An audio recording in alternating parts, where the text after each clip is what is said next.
One, two, two, two, two, two. All I ever wanted was to be a gangster. All I ever wanted was to be a gangster. The Lord said, confession good for the soul. So right now,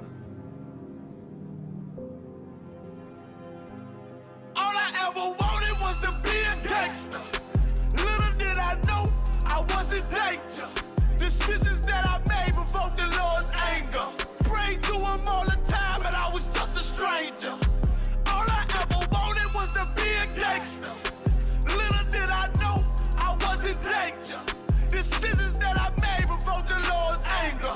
Prayed to him all the time, and I was just a stranger. All I wanted was to be a gangster. And shot call to be known with them niggas letting shots off.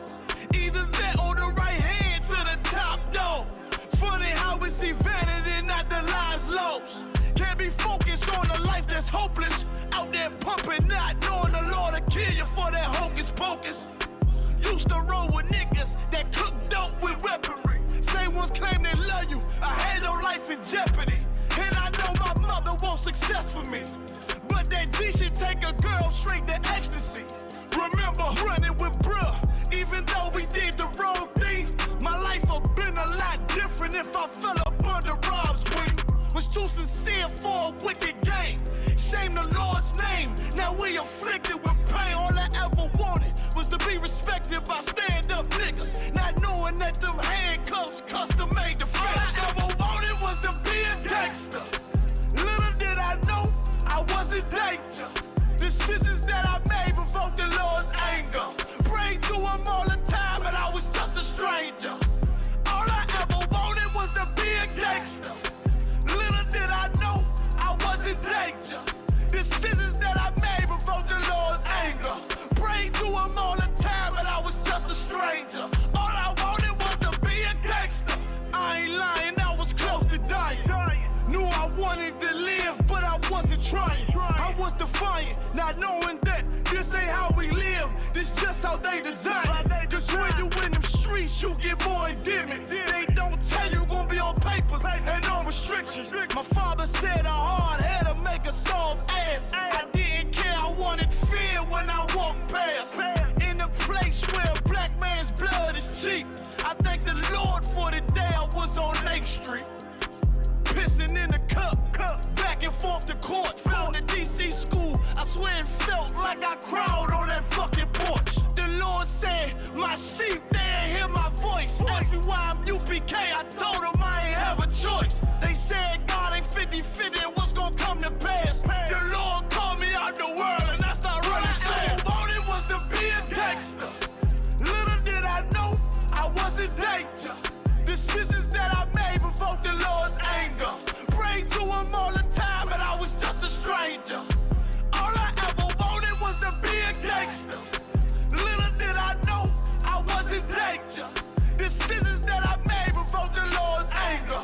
Prayed to him all the time, and I was just a stranger. Go ahead. All I wanted was to be a gangster. It's UPK until it hit the fan. I want power and a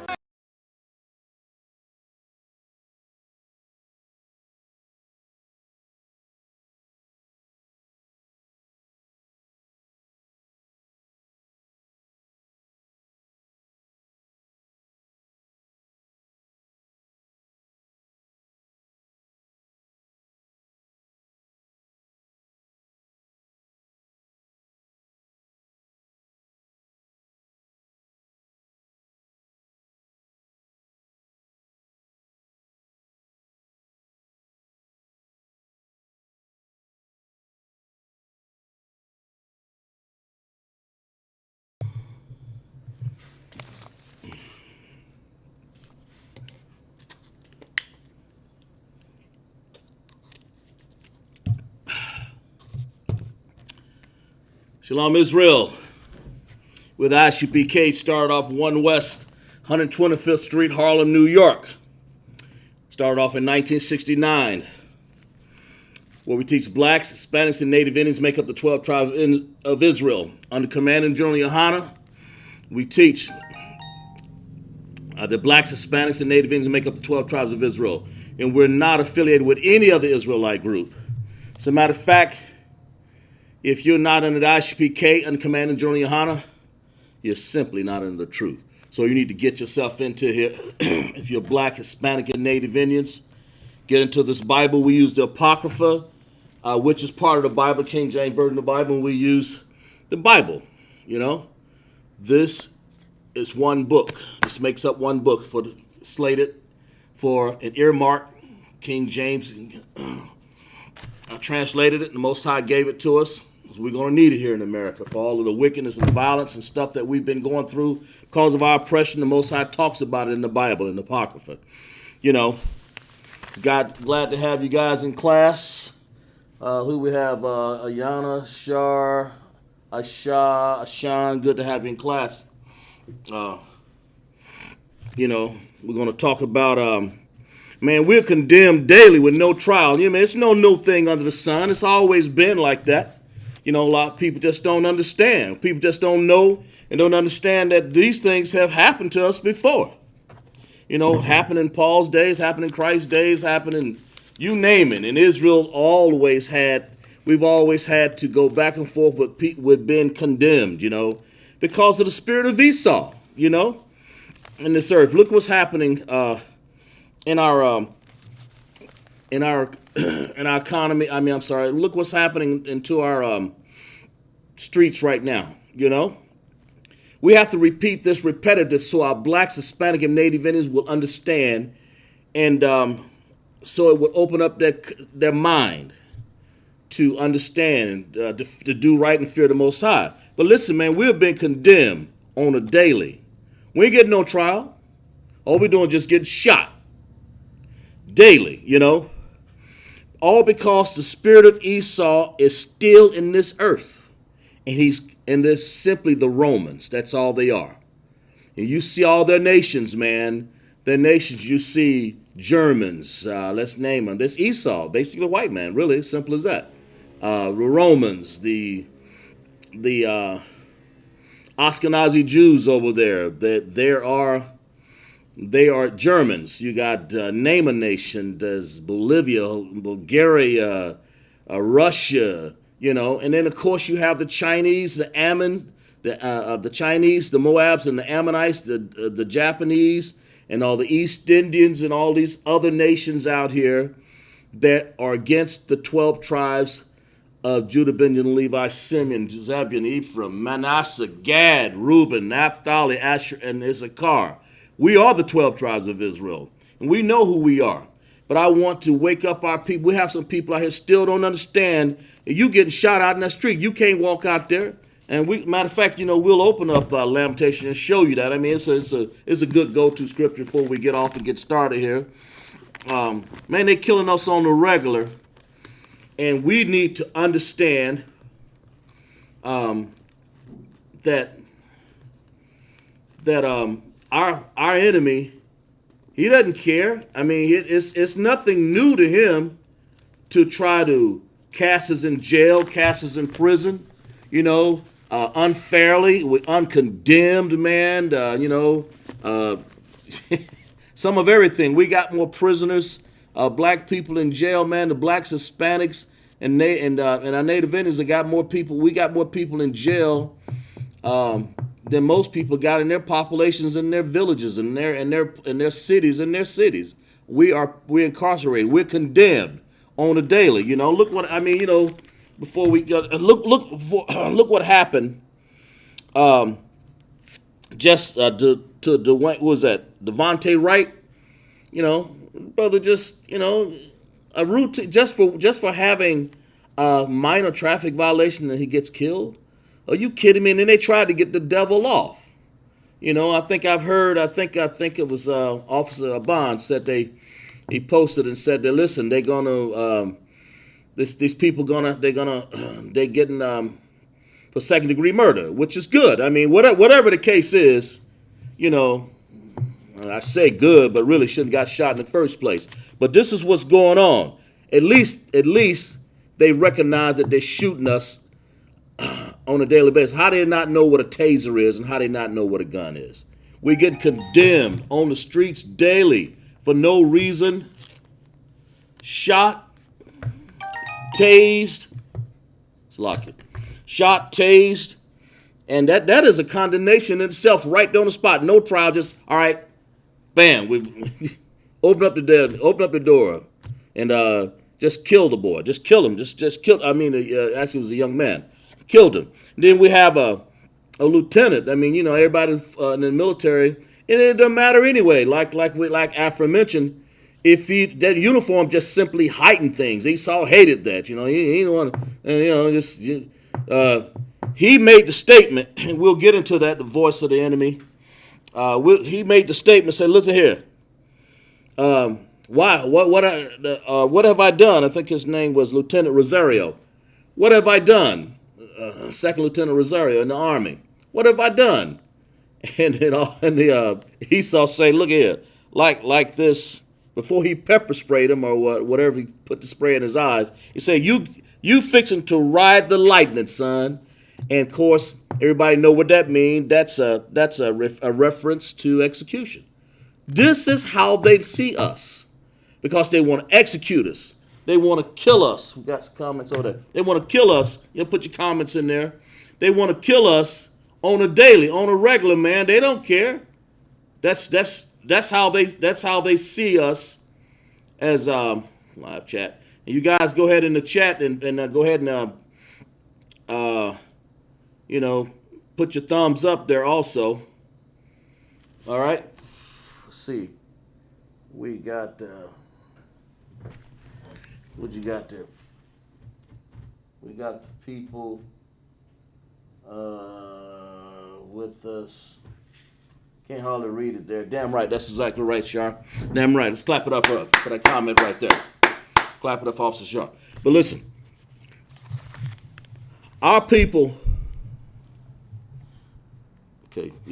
our people are getting condemned, talking about riding the lightning, executing us, ain't been to court, and for what? An air freshener for a tag that actually was displayed in the window. Listen, look how these people, look how they treat us, man. But no, it's no surprise, because we got treated like that in the past. Ecclesiastes 1:9 said there's no new thing under the sun. I mean, and what has been, you know, our people, we live back there, we're reincarnated back here, we still getting tortured the same way. But, you know, and then Lamentations, what is that, 4:17? We'll read it. What does it say? It said, we getting hunted in the street. That's for people who don't know. It just says the anger of the Lord. Verse 17, I'm Salakia. As for our eyes, Lamentations 4:17. As for our eyes has yet failed for our vain help. In our watching, we have watched for a nation. That's this America, wicked nation, that could not save us. Salvation comes from the Most High. This nation, Joe Biden ain't got no salvation for us. None of these presidents did, all the way from Washington to Joe Biden. They never had, so there ain't no sense you going out there trying to vote for another. But anyway, because we getting shot in the street on a daily, condemned with no trial. Their system is his laws are full of unrighteousness. So how in the world he going to try you? All he can do is shoot you on the street anyway, on the daily. Verse 18, they hunt our steps that we can't even go out in our streets. Our end is near, our days are fulfilled, for our end is come. The Most High has said that. That's what he gives us fair warning and understanding that they hunt our steps and our days are near, man. Our day, just like ancient Rome did, they hate us for no reason. They just being Romans, that's what they're doing. That's what they do. That's what they do for a living. I mean, how you got this Edomite woman? She's sitting up here, you know, your gun in your right hand, over here on your, or if you're left-handed, your gun be on left hand. But in this case, her gun's on the right hand. Well, she don't know her right from her left? Are they stupid? Yeah. Are they crazy? Yeah. Are they violent? Yes. Then why are you giving them a gun then? You know, so she pulls out, you don't know, I mean, I can see if he had a gun, you know, he's trying to shoot back at you. This man was handcuffed in the back seat. You put him in there. No matter how he got there, he's handcuffed. What the hell do you need to even trust? You know, how far can he go anyway? Get in your car, follow him, take him out, you know, get in the car, take him out of the car, and take him down and book him. That's all you got to do. I mean, you know, I'm no expert in that, but how in the world can you just shoot? Why do you want to tase him anyway? You know, how far can he get? So this is what's happening with our people. Of course, you know, whatever he did is not worth, in that sense right there, an air freshener. He didn't kill anybody, you know. He didn't even pose a threat to them. His hands are cuffed behind his back. So what, they wasn't understanding and militant enough to put the guy in chains. No, they're going to execute him without a trial. You know, execute him. That's the spirit of Esau. That's what they want to do. They hate us for no reason, man. Let's turn to Psalms 83 and 2. Let's see what it says about that. They hate us for no reason. Psalms, let's see, 83 and 2. All right. Where am I at here? We read this a lot here. 83 and 2. Let's read it. Y'all with me there? Psalms 83 and 2. For lo, our enemies make a tumult, man. They mean they're tumultuous. They mad. They just making a rough tumult. And they that hate thee have lifted up their head. They lift it up. You see, of course, it goes on to say they're taking crafty counsel against our hidden ones, of course. You know, they all confederate together against us. But they lifted up their little head, see? They basically, besides themselves, because they want to take us out anyway. And let's look up, let's see what we got here. Psalm 69 and 4. Psalm 69 and 4. Let's see what it says right here. Let's find out a little bit more about this Esau fellow that hate us that bad, sis, and wants to try us before they give us a trial. And we'll talk a little bit later about how this has happened already in the past. Psalm 69 and 4. They that hate me without a cause are more than the hairs of my head. They would destroy me. Let's go back and read that. Coming to myself, sing. Okay, I'm sorry. Let's go. Here it is. We're in the street right here, okay? Let's go back to 6, 9, and 1. Save me, O Lord, O Most High, from the waters that come on my soul. I sink in deep mire. You know, that's like clay, like mud. They're just sinking. You know, we keep sinking every day because this is what they're doing to us. They're hunting our steps, Lamentations said. Verse 2 here, Psalm 69 and 2. Where there's no standing, you know, no standing. I am coming to deep waters. That's that where the floods overflow. Man, that means we're to the point of this is serious. I mean, the water's coming up to our neck. We're coming down. We can't even go out in the street. They're hunting our steps. See, the Most High is on his way back here. That's why this is happening. He's making Esau mad and mad so our people can see this. Okay, verse 3. I am weary of my crying. Man, we've cried so much out in the streets. I mean, look at George Floyd out in the streets. I mean, he cried for his mom. Do you think this Edomite devil even took the time in 10 minutes? I think it was 9 minutes, 30 seconds, 10, or whatever it was, to get his knee off his neck? Nah. I am weary of my crying. My throat is dried. I mean, we're tired of crying like this. Our throat is dried. Mine eyes have failed while I wait for my Most High. In other words, we're waiting. That's what it is. We're waiting. The Most High is coming back here. And meanwhile, we're getting tortured out here. The waters, the floods are overflowing us. Verse 4, they that hate me. Now, who is that hate me? Write in the chat. Who is that hate me? Type it in the chat for me, guys. Who hate us? Type it in the chat for me. Just type in the chat, whether you know it or not. Just type. I mean, officer, it don't matter who you are. Just type it in the chat. Let's identify this rascal. They that hate me.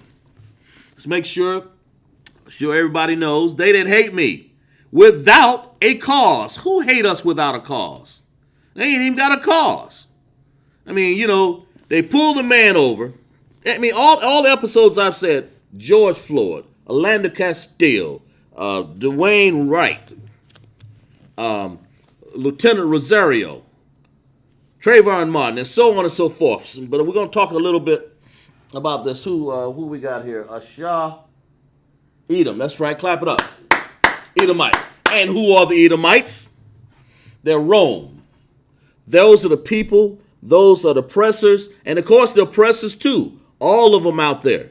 Edomites, all of them. That Psalms 83 talks about all those nations that would come up against us. Because let's read verse 4 again. Let's see.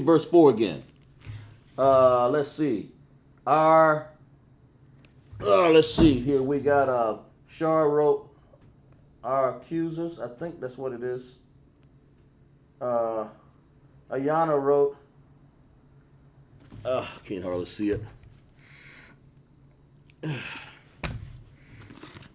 Let me see. I can't see. Let me turn this a little bit. Sloppy. Let me turn this way so I can see it. Romans, our captors, heathen bastards. Exactly right. Clap it up, everybody. Romans, heathen bastards, our accusers, all Edom. It's all right. You got to understand what these people are doing to us, man. Let's read verse 4 again. Let's clap it up in the chat. Let's see them clap those chats out, those hand claps out there, because people understand that when we get involved, the blacks and people looking at the blacks, Hispanic, and Native Indians need to understand that these people hunting our steps daily. Okay, verse 4. They that hate me without a cause. They ain't got no cause, man. They ain't got no cause to tase a man and shoot a man and say that they were tasing him. This woman, she don't need to be working on the police force, period, to shoot this poor man like that. What is she doing? And then this captain or whatever he is, and then this other guy talking about you on. What did he say? You fixing to ride the lightning, son. Why do they want to execute us? Because the Most High said they would. It's in here. It's in our Bible. It's in our whole Bible, the Apocrypha and the King James Version of the Bible.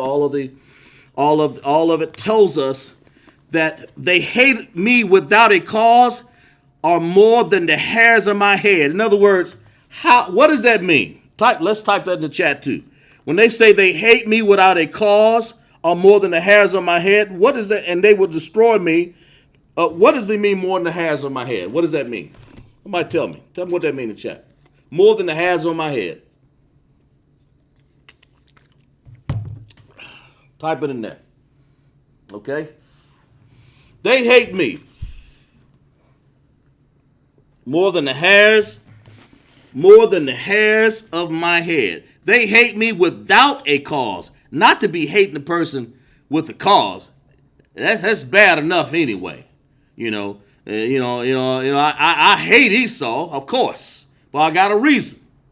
For that violence against Jacob. That's us. But Esau and the oppressors, the Chinese, Japanese, and all of them, all those oppressors out there, they hate us without a cause. And they are more than the hairs of my head. Everywhere you look, we are hated. We are tried, Yeah, okay. We're tried and condemned, man, out there on the street. That is a condemnation when you take and shoot a person. You don't take them to trial. A murder, when you murder somebody, that's hating a person without a cause, and you're condemning him without a trial. You just murdered him. That's what that is. Y'all finish type. What did that say here? Indefinite, yeah. Clap it up in there. Clap it up in the chat. People say indefinite, I'll take that. What it means is many. Because how many hairs in your head? Only the Most High can number them anyway. But how many hairs in your head? That means that the Most High is saying they are many. There are a lot of them. They're every damn where. That's what it means. This says, let's lock you for that. Be mine enemies. Let's read this again. They hate me without a cause are more than the hairs of my head. They that would destroy me, being my enemies wrongfully, are mighty. Wow. And I restored that which I took and I got away. Okay, listen. In other words, this is to say, if this happened then, it's happened before. You know, it's happened before. You know, they hate us without a cause in Psalm 69 and 4. For no reason. They've wearied us. They're liars. They're profane. They're prejudgmental. They stereotype our people. I mean, you know, here's a car coming down the street. This is a nice car. What are you doing in it? You know, I've got stereotyped before. I don't know if I had a nice car or not, but that's what these people do. Let's see. Just thoughts of purging. Read 6. Hell, can't read it. Okay. Yeah, you ride down the street, man. And let's lock you for a second. Let's see. Get this thing a little closer here.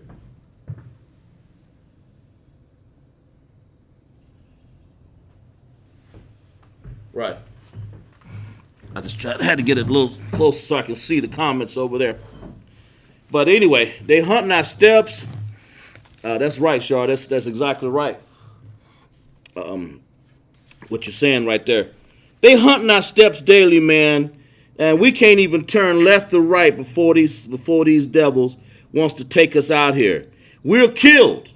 Let's turn to Romans 8 and 36. Man, we kill like the Most High is He's letting you know that wake up the 12 tribes that Israel right now. You know, not tomorrow. He wants to wake you up right now and let you know that they putting you down, they condemning you without a trial. You think you're going to jail, but they killing us. You know, it's waking our people up, it's getting our attention because the Most High is getting ready to come back here. He wants you to keep these laws, statutes, and commandments. This is the law class. We're here to show you, you know, while we're trying to keep the law, statutes, and commandments, what do? They trying to keep their law. And their law is to kill, to murder. The law is bent toward killing us. There's no reasoning with them. I mean, how do you figure that that's reasoning when you can take a gun and shoot a man for no cause? You know, what did I say here? Psalms 8 and 36. I'm sorry, Romans 8 and 36. Lock you. Okay. Romans 8 and 36. All right. As it is written, for thy sake we are killed all the day long. Oh, did it say some of the day long? This says all the day long. We are counted as sheep for the slaughter, man. We are killed all the day long. All the day. You know, we're murdered, killed, tortured. If you can't see out in the street right now what's going on, you need to wake up, Israel.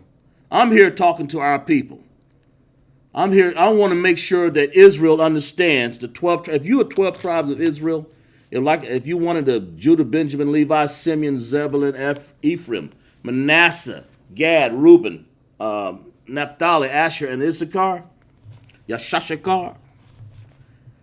If you ain't woke yet, what is it going to take to woke you or wake you? What is it going to take to get your little life together? All, Shar said all, exactly right. Exactly right. You know, that as it is written, for thy sake, we are killed all the day long. Not even a breather, not even a rest, not even a cup of coffee. We go down the street, you know, here's some wicked Edomite, here's some wicked Chinese have conspired and put on one of those uniforms, disgraced it for their laws, and say, all right, here's another one. Let's racial profile him. Let's racial profile this one right here. Here's one. He don't know his name anyway. He's named Smith or Jones or whatever. And they look at your car. Get out of the car. What does it take? Get out of the car. Get in the car. Which one? You know, Why? They hunting your steps, so it don't matter. Their laws is wicked anyway. So let's read that again. Psalms 83. I'm sorry, Psalms 8. Salakia. Romans 8. Romans 8 and 36. Salakia. As it is written, for thy sake, and I mean, if it's written here, that means it's written other places in this Bible. You know, Paul is talking about it here. Talking about the Romans. You know, this is the book telling you, you know, in Romans. As it is written, for thy sake, us, Israel, we are killed all the day long. In other words, the Most High is allowing this to wake us up. We are killed all the day long. We are counted as sheep for the slaughter, man. Sheep for the slaughter, killed all the day long. See. Let's turn to Jeremiah 4 and 31. Let's see something here. Got another text here since we're on that. Jeremiah, what I say? Jeremiah 4 and 31. Let's see. Let me tell you, Jeremiah, what I say? 4 and 31. Okay. Killed all the day long, man. Without a trial, just okay. Here's another one. Let's just shoot him. You know, all the day long for thy violence against thy servant Jacob. For us, violence against us, man. This is an oppressor that will take you out of here. Understand that. Jeremiah 4 and what did I say? 31. Let's see what it says. Let's see here. Shar. That's right. Exactly. Afraid. Return. That's right. And they're afraid of returning Christ. Exactly right. Exactly right. Clap it up. Exactly right. They're afraid. I believe that's what you're saying over there. Yeah. World War III. Yep, that's going to happen. What's going to happen here? Let's see what we got. Jeremiah 4 and 31. Look at here. Now check this out. For I have heard, let's see. Let's go back in here. War to the city, flee north and hustling and the voice. For I have heard a voice as a woman travailed in Slakia. For I have heard a voice as a woman in travail, and as the anguish of her that bringeth forth her first child, the voice of the daughter Zion, that bewaileth herself, that spread her hands, saying, woe is me now. My soul is wearied because of the murderers. We are wearied, man, because of all the murderers that are after. We remember we read the text where it said we crying, our voices sore. We're wearied from all the murderers. Again, it says, woe me now. That means destruction. Destruction is coming upon me, man, because they hunting us down in the street. They condemning us on a daily with no trial. Just, hey, here's another one.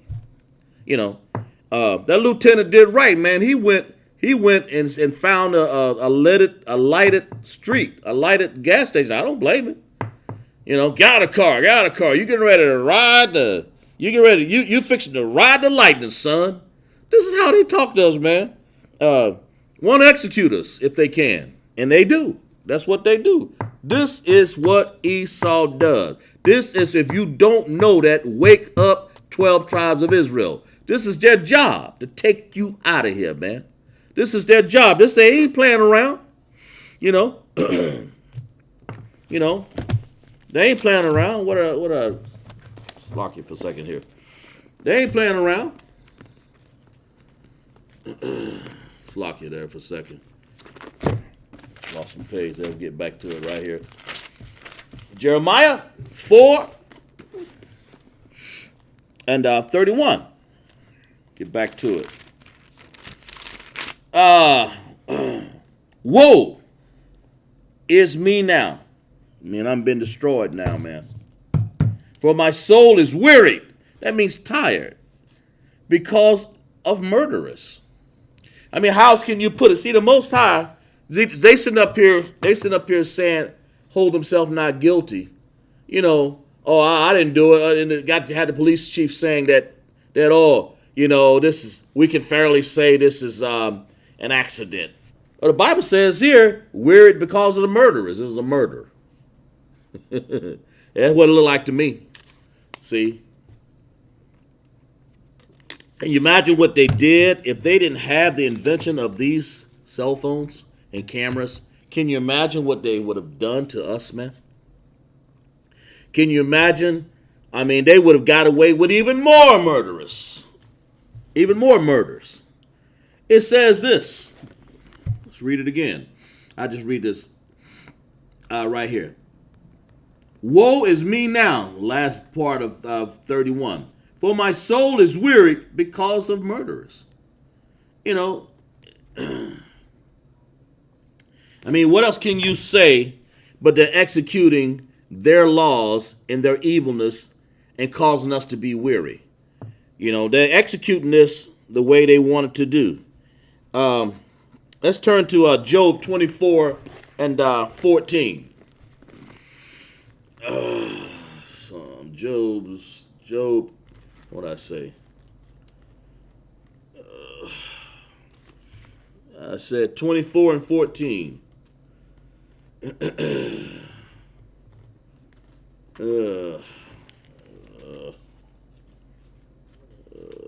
Jesus Christ here. Let's lock it there for a second here. There it is right there. Job 24. Okay.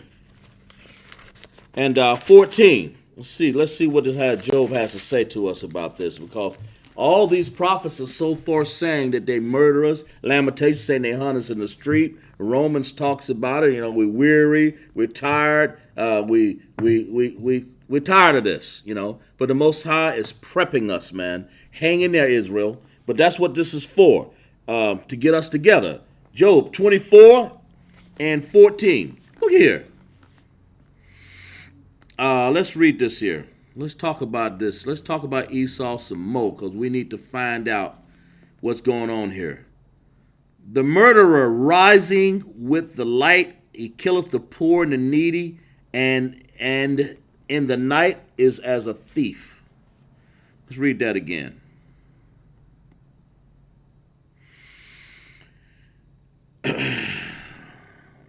Okay. The murderer rising with the light. In other words, he get up, you know, drink his coffee, eat his donut, and say, let's see. You know, this is, he riseth with the light. That's like morning light in the morning. Riseth with the light and killeth the poor and the needy, man. I mean, how much... And the night, and put it this way, and in the night is as a thief. Okay, you know, the murderer, he rising with the light in the morning, he's killing day and night. That's how I see this. He's killing day and night the poor and the needy. And who is the poor and the needy? Us. And who is the one that's killing us? You know, Job 9:24, the earth is given into the hand of the wicked. It's the wicked.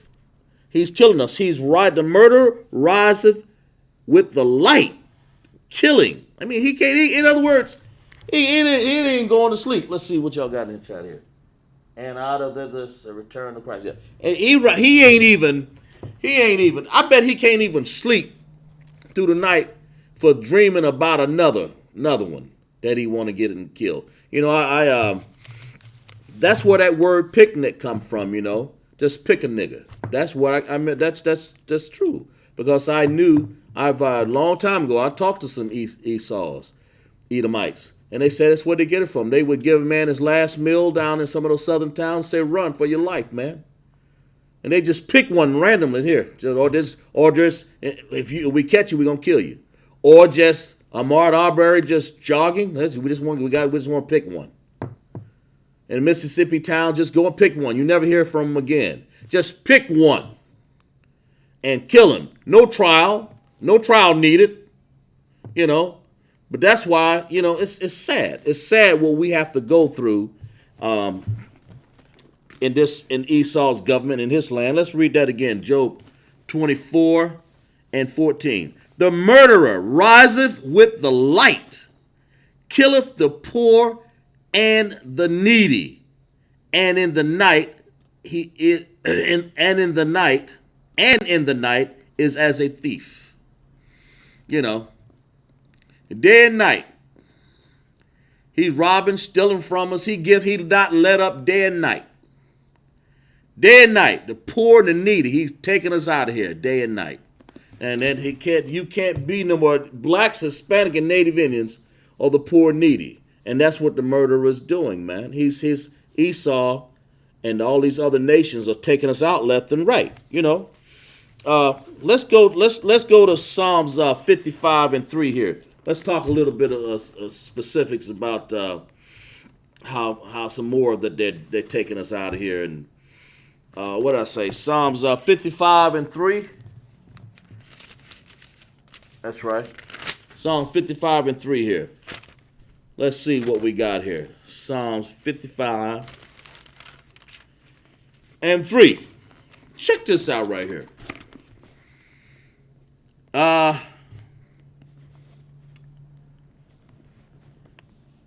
Give ear to my prayer. This Psalms, the psalmist is praying, David. He says, give ear to my prayer, 55 and 1. O Most High, and hide not myself from my supplication. In other words, hide not thyself from my supplication. In other words, I'm asking you with all supplication, with all mind bent on you, Most High. I'm asking you. Look at here. He says, attend unto me and hear me, because we've been killed in the streets so much. I mourn in my complaint and make a noise. In other words, you're telling the Most High to hear you, okay? You're asking the Most High to hear you. It says hear you. And in verse 3, because of the voice of the enemy. The voice of the enemy. Now check this out. Because of the oppression of the wicked, for they cast iniquity upon me, and in wrath they hate me. Because of the voice of the wicked, voice of the enemy.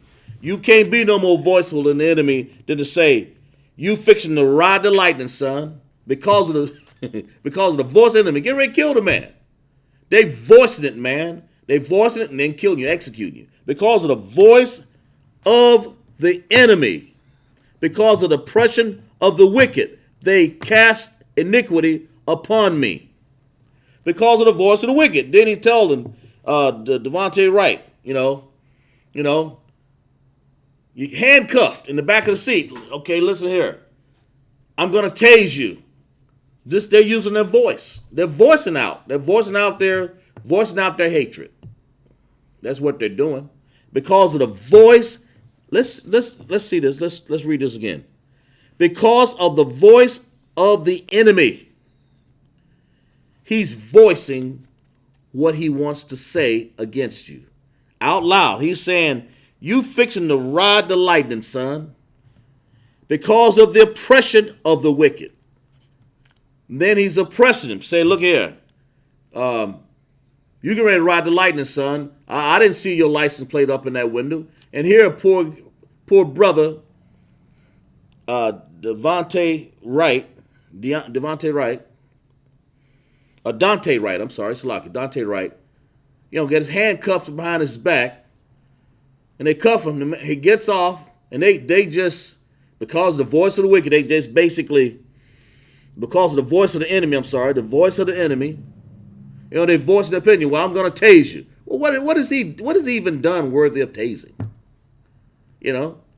For a little thing that you hang in your air freshener, you carry out this much judgment and execution with no trial, and just the policemen are now becoming the judge, the jury, and the executioner. That's what this is. This because of the voice of the enemy. Okay, you got the judges against us. You got the juries against us. A jury or trial? Are you kidding me? Ain't nobody. The only trial that should be judging me for anything is the Most High's children. If you ain't black, Hispanic, and Native Indian, and only the prayer of the righteous avail much. So only the judgment of my people, judges in the land, will I trust. Because of the voice of the enemy, because of the oppression of the wicked. That's all we hear. That's all we've been hearing all day long. Who we have here? Adrian. Have Adrian in class. Glad to have you, Sister Adrian. Because of the oppression of the wicked, man, they cast iniquity upon me. And what does that mean? What's iniquity, guys? Type in the chat. Right up in the chat, what's iniquity? Let's see, Shah. We got, that's right, lawless bastards. Exactly right. Clap it up for Trooper Shah. Clap it up for him. They're lawless, man.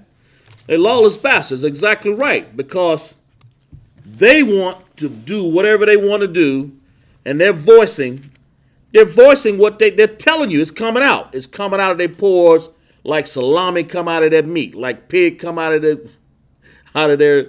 oppressor's skin.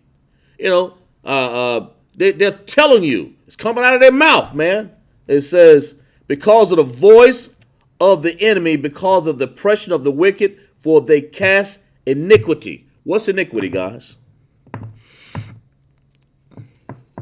Type it in the chat. What's iniquity? Okay. What's iniquity? So what does I got here? Psalm 55 and 4. 55 and 3 and 4. What's iniquity? Tell me what that is. Okay? But they speak hatred out of their laws. Exactly right. Trooper Shah, exactly right. They speak hatred. They got a 3-strike law. That's aimed at us. Just put us in jail, no trial. We're tired of trials. Just 3 strikes, just throw them in jail some damn way. Matter of fact, if that don't help, and I tell you what, just shoot this one right here. Tase this one. Say you didn't mean to tase him. I mean, you meant to tase him, but you shot him. That's an execution right on the street. And the other one, out of his mouth, he's so prolific, and then what he's saying, look, you fixing to ride the lightning. If that ain't the voice of the enemy, I don't know what is. You get ready to ride this lightning, man. What we got here? Sin. Charles says sin. Yeah, clap it up for him. Exactly right. Exactly right. It's sin. And let me take it a little further. The word awan, okay, is trouble. They casting trouble on us, man. Wickedness, sorrow. This word in itself, and wickedness. They casting this upon us. Let's read this again. Because of the voice of the enemy, because of the oppression of the wicked, they cast iniquity upon me. Who is me? The blacks, Hispanic, and Native Indians. David understood this. And in wrath, they hate me. Now they hate us in wrath. They hate us in wrath. Because their wrath is violent, wicked, tumultuous. They just stay in the same boat in a quagmire, that's like a stick in the mud, caught there. They can't help it. They are violent. That's their nature. The Most High is telling you to watch him because of this. He's saying because of the voice of the enemy, whether you get it out on the street, they're saying it right here. I'll tase you and then shoot a man. Because get out of the car, Second Lieutenant Rosario. Maliciously get ready. As a matter of fact, when they said you're fixing to ride the lightning, that term, that slang execution, one of the generals brought out.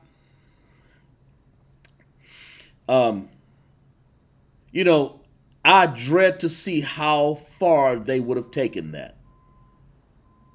The man was trained to be calm, and he was trained before the military to be calm. The man was trained at home, as his parents say, that he was always relaxed, and so I hope they do sue him.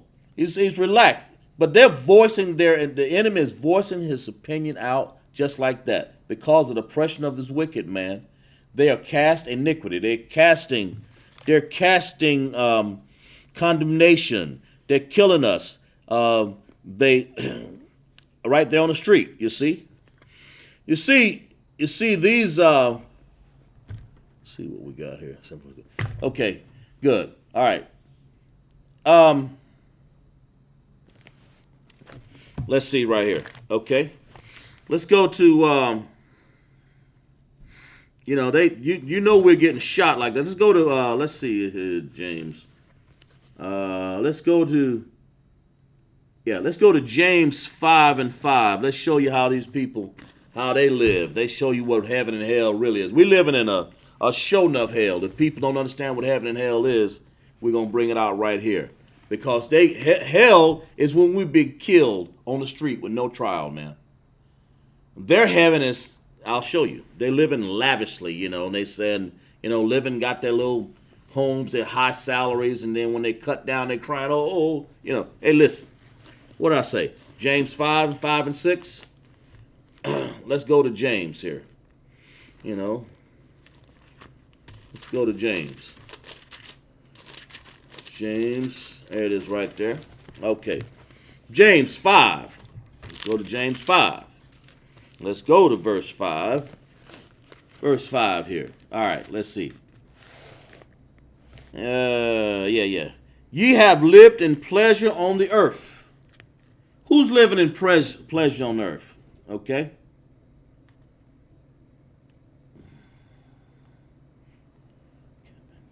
Fraud. Okay, yeah, good. Behold, the hire of the laborers who have reaped down to our fields and kept back by fraud. Cry and the cries of them that have reaped and entered into the ears of the Most High. Verse 5. 5:5 out of James. We have lived in pleasure on our earth. That Edomites right there, man. This is what they say about this is their heaven. Because they get to shoot you down the street. Let me show you how they live. We get to live in pleasure on the earth and been wanton. We have nourished your hearts as in the day of slaughter. Let me see here. Let's see. Ye have condemned and killed the just, and doth not resist. Let's read that again. Ye have lived in pleasure on the earth and been wanted. Ye have nourished your hearts as in the days of slaughter. See, they nourished their hearts, man. They living in pleasure. This is their heaven. They nourished their hearts. They lived in pleasure on this earth. The earth is given into the hand of the wicked. Job 9:24. Okay, they lived in pleasure. Okay, ye have condemned and killed the just. Condemned us, then killed us. What we got here? Yana Etheridge on the sleep, clapping it up. Exactly right, sis. That's right, exactly right. Thank you for the claps there. Ye have condemned and killed the just, and doth not resist you. Now look at here. You can listen. You're in the back of a squad car. You're handcuffed. What does this man do? Nothing worth what he is done nothing compared to what you say he has done. Is it worthy of death what you say he's done? No, it ain't worthy. It ain't worthy of death. If you don't know how to tase this person, then don't even bring it out of the holster. He ain't have no gun. He's handcuffed. It says, ye have condemned and killed the just, and he doth not resist you. We don't even resist you. We out of the man's in the back of the car, handcuffed.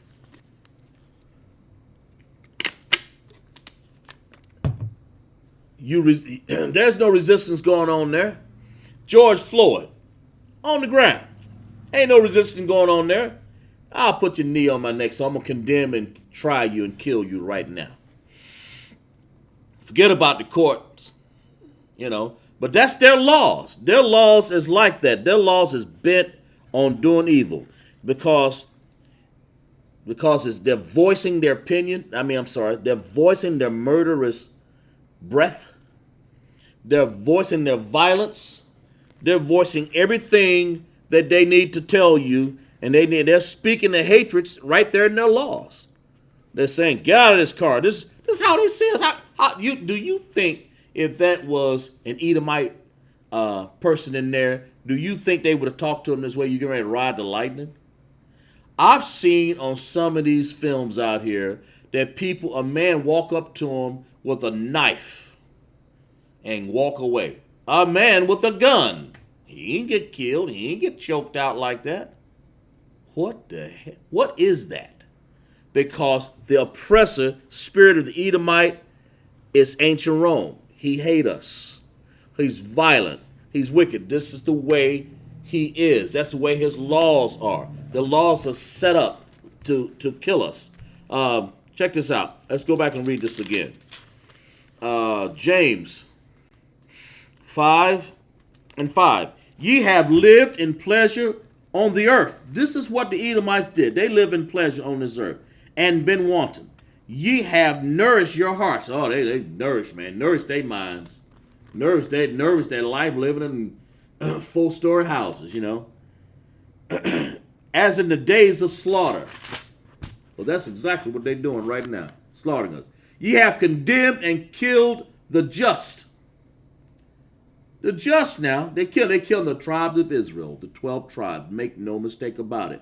And he doth not resist. The Most High says, verse 7, be patient, therefore, brethren, until the coming of the Lord. That's exactly right, Shaw. Just be patient. Who said this? Sharp. I think he said, be patient for the coming of the Lord. Behold, the husband waited for the precious fruit of the earth. And that's us. And have long patience for us until he have received the earth and latter rain. Okay, that's verse 7. That's a whole other thing there. Let's see. But be patient. That's exactly right. Okay. And if it happened, the Bible says in Ecclesiastes, let's go there. Ecclesiastes is a preacher, you know. There's no new things, no new thing under the sun. So, let me see it. I'm getting fast. I'm getting fast here. I'm using my phone here because I got to go through so many scriptures here. So lock you. Let's go through this right here. Go through his real quick here. Okay, Ecclesiastes 1:9. The thing that has been, of course, you know, reincarnation has happened before. You know, we've been through this stuff before. It is that shall be, of course. And that which is done is that which shall be done. And there's no new thing under the sun. There ain't no new thing under the sun. I mean, it happened in Paul's day. It happened in Christ's day. It happened in Abraham's day. Our enemies all around us, man. We've always had enemies around us that put us in the street and kill us, you know, that put us in slavery. We're in slavery right now. But in right here, they hate you to the point of giving you no trial and just popping you right there on the street. Let's see right here. Why? Why is this law? Why is it unrighteous? The Rome, the Esau laws is unrighteous, man. Let's see. Let's look in here. Go to Acts 16:20. Let's see what Acts got to say about this here. Let's go to the book of Acts. 16:20? 16:20. Let's see what it says right here. Let's see what I had written here. Let's see. Yeah. Yeah. I got this one right here. Accused falsely. Yeah, let's read this. We're gonna talk about Paul for a second here. How he had a trial here, and all he did, all Paul and Silas did, were basically, you know, took some demons off somebody. Let's read this here, and they're getting ready to get tried here for no reason. Let me show you what Paul had to go through in his little trial. And this Paul had grieved, turned aside, spirit came. Let's see, what do I got here? Okay, right here. And when her masters saw that the hope of her gains were gone, they caught Paul and Silas and drew them into the marketplace unto the rulers, and brought them to the magistrate. These men, being Jews, do exceedingly trouble our city. In other words, let's go back here. Let's go back, and it came to pass. Yeah, let's go back here and read the little story about how Paul got in trouble here and show you what they did to him back in the days. Because Paul, I think he was he was a Benjamite. I believe that's what he was.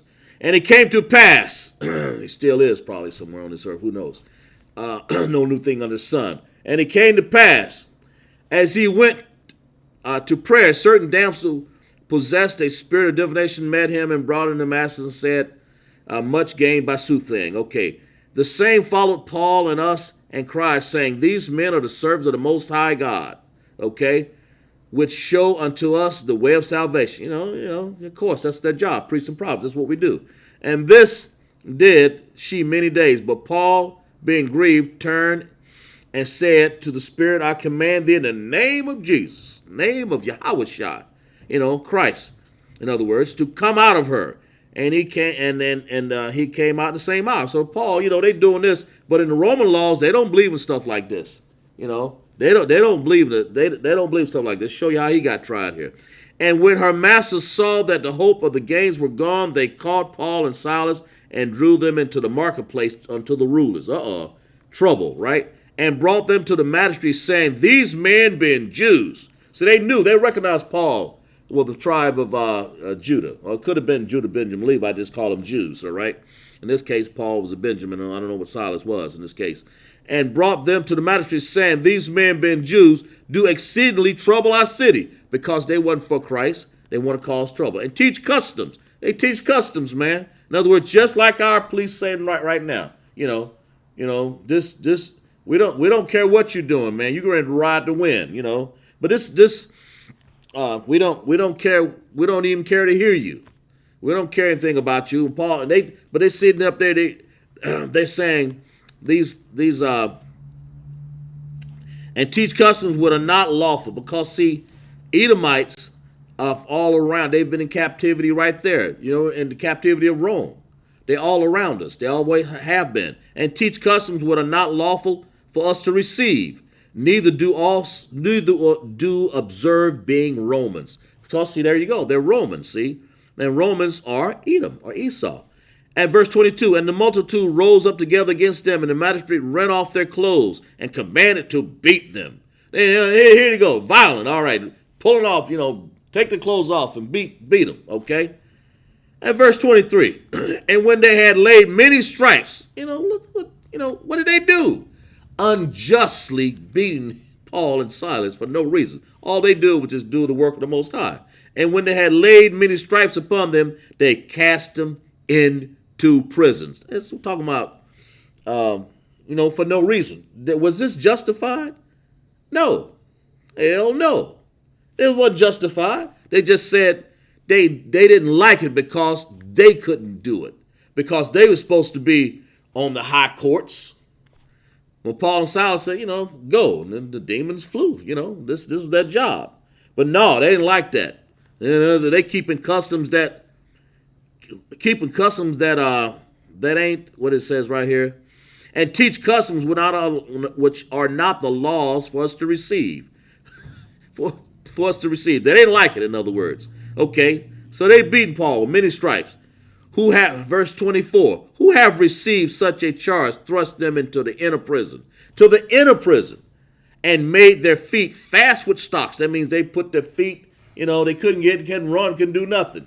Here they are in prison, okay?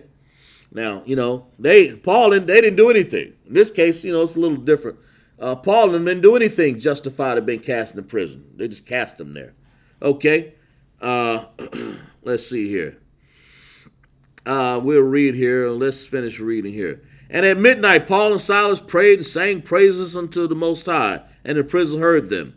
And suddenly there was a great earthquake, and the foundation of the prison was shaken. And immediately all the doors were open, and every one's bands were loose. And verse 27, and the keeper of the prison awakened out of his sleep, seeing seeing the prison's doors open, he drew. Of course, you can have a whole lot of precepts with this, but he drew out of his sword and would have killed himself, supposing that the prisoner had fled. But Paul cried and a loud voice saying, "Don't do no harm to yourself, man, for we're all here. Don't worry about it." For he called for the light. Then he called for a light and sprang in, and in trembling fell down before Paul and Silas, because he was scared, because he could lose his life, and brought them out. And the sirs that sirs, what might I do to be saved? Let's skip down a little bit here. And he took, verse 33, and he took them the same hour of the night and washed the stripes and the baptized. Anyway, let's go down to verse 35. Okay, 16 and 35. And when it was day, the magistrates, the sergeants, saying, "Let those men go." So let them go, because they ain't do nothing to be in his prison in the first place, And the keeper of the prison told, saying, "Paul, the magistrates have sent to let you go. Now therefore depart and go in peace." But Paul said unto them, look here, check this out what Paul said, verse 37.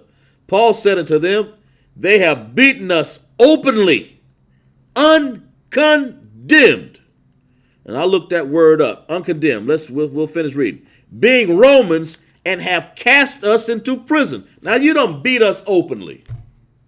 And all we did was take a demon off a person, they're doing with our job. They beat us openly, all right? Uncondemned. Now I'll show you what that word means in a second here.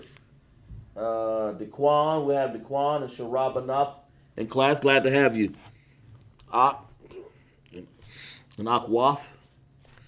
But Paul said unto them, "They have beaten us openly." They beat Paul and Silas openly, man, for no reason. Just tried. No trial. No trial. Gave them no trial and beat them, cast them in prison. The same thing happened here as what's happening out in the street right now. Beat them, okay? All right? Being Romans, they have cast us into prison. In this case, they put them in prison along with it. And now do they thrust us out privately? In other words, check this out. Somebody put you in jail, beat you, say, "Look, they ain't do nothing." Matter of fact, we're gonna be judge and executioner and put you in jail. Okay, the sergeants, that's some of the Jews there, some of the fake, phony hierarchy there, saying let's just cast them in prison, man, because that's not. We don't want them on the street doing that. They hadn't done anything. But the Roman law, Roman customs say, "Oh no, we can't have that. We can't have that. We can't have you acting like the Most High's people." That's basically what it says. And so Paul said unto them, "They have beaten us openly, uncondemned, being Romans, and have cast us into prison. And do they thrust us out privately?" In other words, nay, verily. Nay, verily, but let them come themselves and fetch us out. Before I get back to there, Paul was basically saying, why you want us to just walk out of here? You going to put a bullet in our back? Or you want to kill us? Why you want to do that? In other words, you didn't put us in here, because Paul wanted a trial. He wanted to find out why. In other words, he wanted a fair trial like you're supposed to get anyway, not just cast out in prisons without a trial, or condemned or shot or beaten. They were cast, beaten, Anyways, one of they didn't die from that. They could have died from that. To be uncondemned means punished without being tried. That's what the word means, uncondemned. They were punished without a trial. That's what this says. Let's read it again. Let's read verse 36. "And the keeper of the prisoner told this, saying to Paul," the magistrates, in other words, the high judges and the generals, judges in the Caesars and all these people, the magistrates of the courts, the judges, okay, "have sent to let you go. Now therefore depart and go in peace." Okay, now look here. Anybody know somebody open up that prison and you ain't got nothing, you there, first of all, for something you didn't do, but yet somebody can open up the key and just push you on out the back door and say, "Go." Because that's what this is saying. But Paul said it to them, They have beaten us openly uncondemned. That means without being tried. We didn't have a trial. Being Romans, and have cast us into prison, and now do they thrust us out privately? That means open up the door and a little key and just send you out of here. Open up the door and open up the and send them out the back door. We made a mistake. Let's wash our hands. The Romans good at washing their hands, just like they're doing right now. They good at trying to wash their hands. You done killed and put a guy in handcuffs, shot him in the back seat, and they want to wash their hands. Oh, no. You done killed the man, put your foot on his neck, and killed him. Oh, let's wash our hands of it. Money will do it. Give him some money.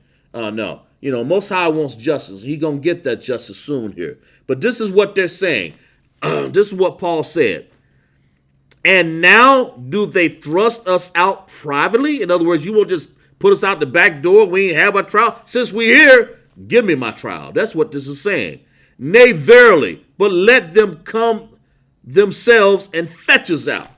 He said, go back and tell these majesties and the high courts, no. Let them come themselves. We ain't going to just come out of here so you can just put a gunshot in my back or arrow in my back. Please. And the sergeants told these words unto the magistrates, and they feared when they heard that they were Romans. See, Paul and Silas were Roman citizens, okay? And they came and besought them and brought them out and desired them to depart out into the city. And they that went out of the prison and entered to the house of Lydia, and in the house said the brethren could come forward and departed. See, Paul was smart enough to know, you're going to give me a trial. See, he understood. But this is what they're doing to us in the street so much that, Paul said, yeah. And you go on further to read that story, Paul realized that had he just walked out, they may have killed him anyway. But he would have had something beaten and humiliated on the street. Doesn't this sound like what's going on right now? Just like the guy told the second lieutenant Rosario. Now he repeatedly said, now if you just go on, there won't be no problem. I've been in the military. We've seen the stuff before. You don't need a trial. After you done tried the man, sprayed pepper spray, and did a judgment before that. Tried the man. Handcuffs on this particular guy. Second Lieutenant Rosario, the one that was in the army, and get out of the car because you're ready to ride the lightning. You done voice your opinion, voice your wickedness and trying the man anyway. In other words, not going to give the man a trial.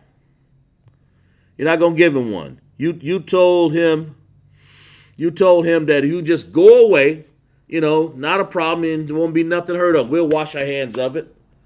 This is what's happening back then, and this is what happened in Paul's days.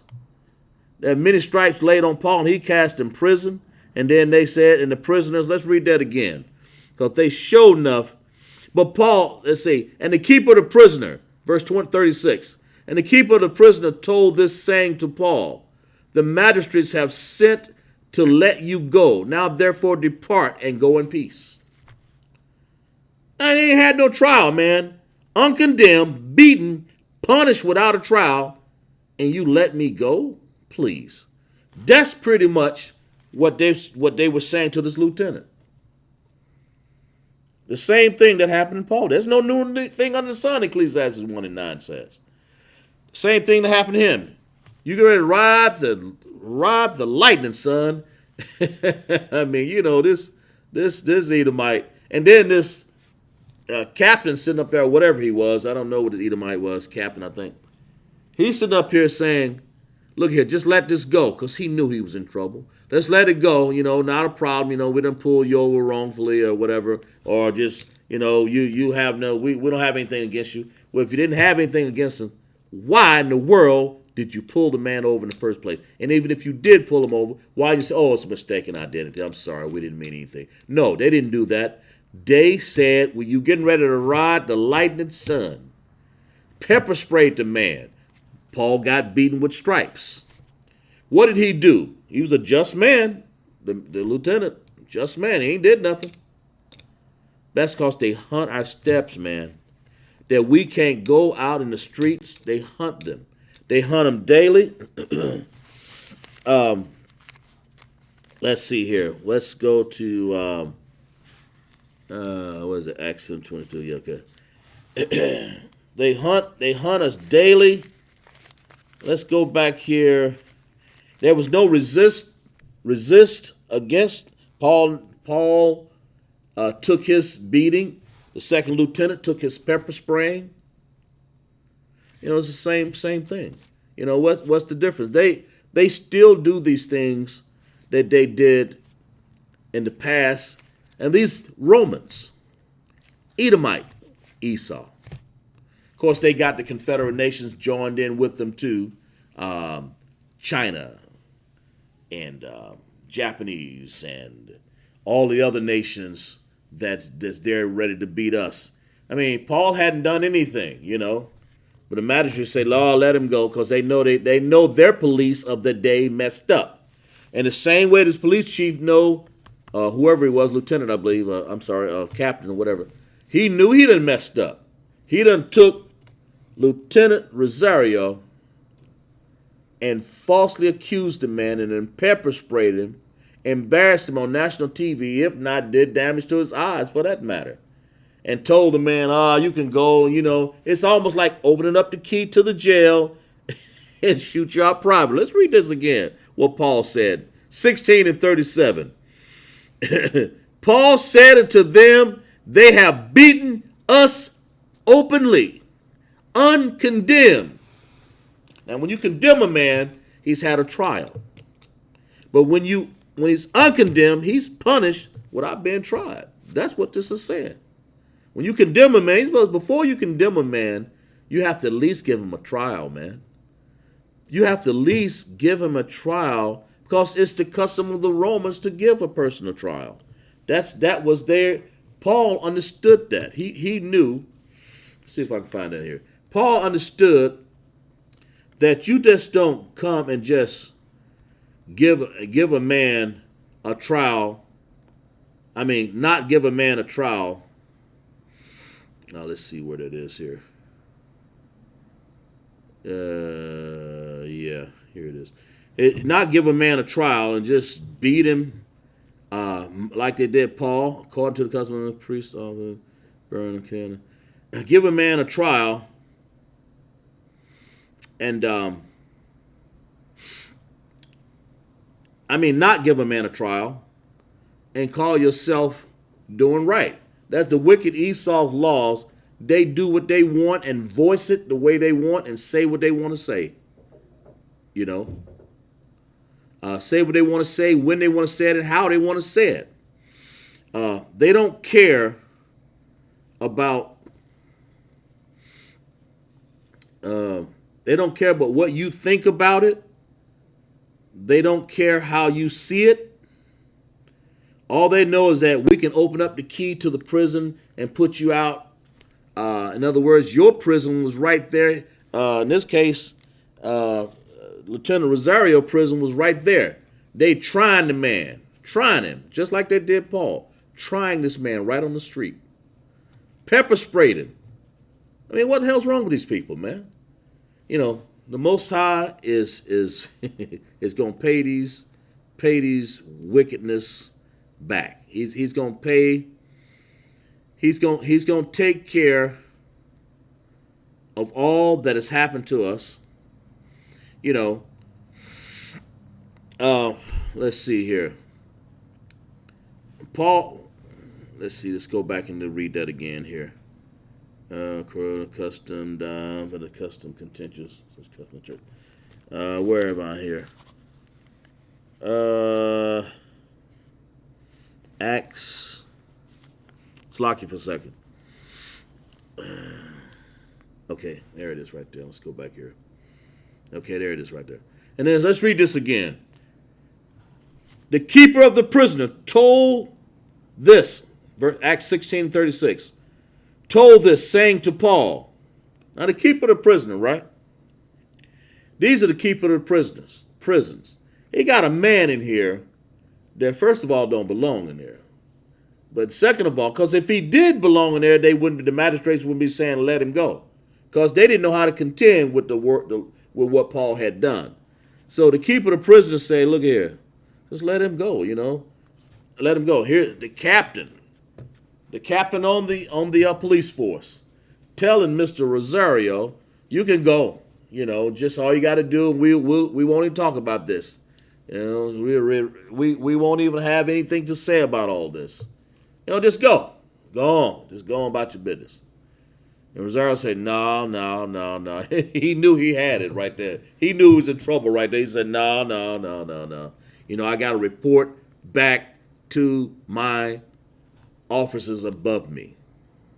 I got to report back to the captains and the base commander and all of those. I got to report back to them because, let's read this again. Acts 16 and 36. And the keeper of the prison, this is what Paul had to go through. A same parallel. And the keeper of the prison told this, saying to Paul, the magistrates have sent to let you go. Now therefore depart and go in peace. How you going to depart and go in peace? I'm sitting up in a prison because this man in the prison is his own car. He can't go nowhere. You're basically holding him there for no reason. You kidnapped the man, sat him there, held him there, detained him, you call it. He ain't did nothing.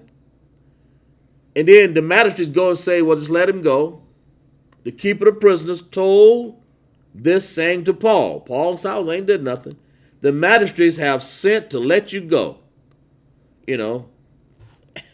This high captain right here, look at here. You can go on, man. Now, therefore, depart and go in peace. Go in peace? What do you mean go in peace?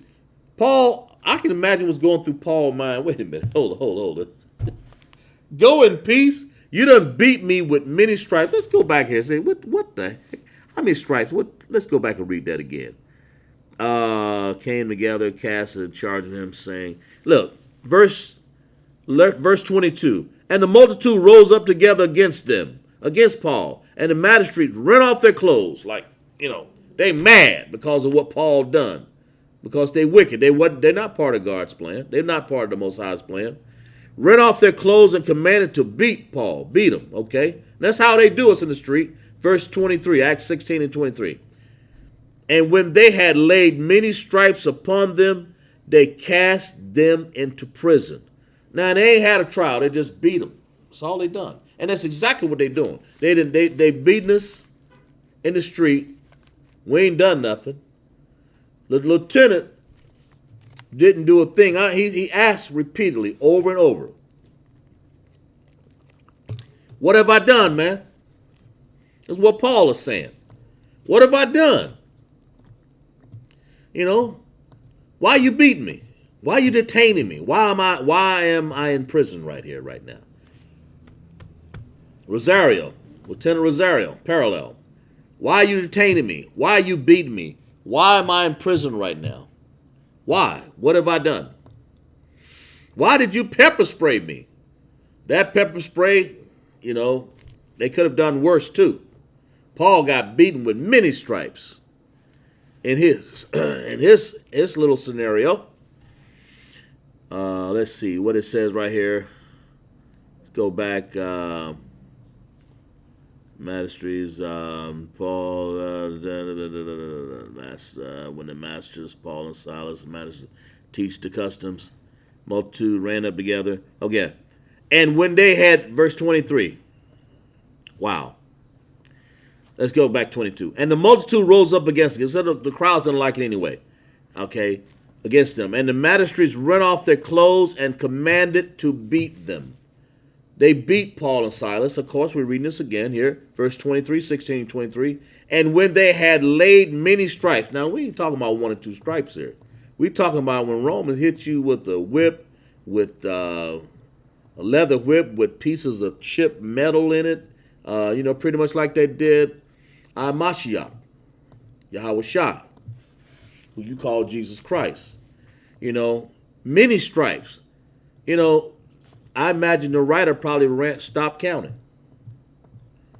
The Bible says, Paul, when they had laid many stripes upon him, many, when they had put the knee on George Floyd's neck for many minutes, it didn't even take all of that to be on the man. What do you expect a person to do if you're going to put your knee on his neck for 9 minutes and 30 seconds? That's many minutes.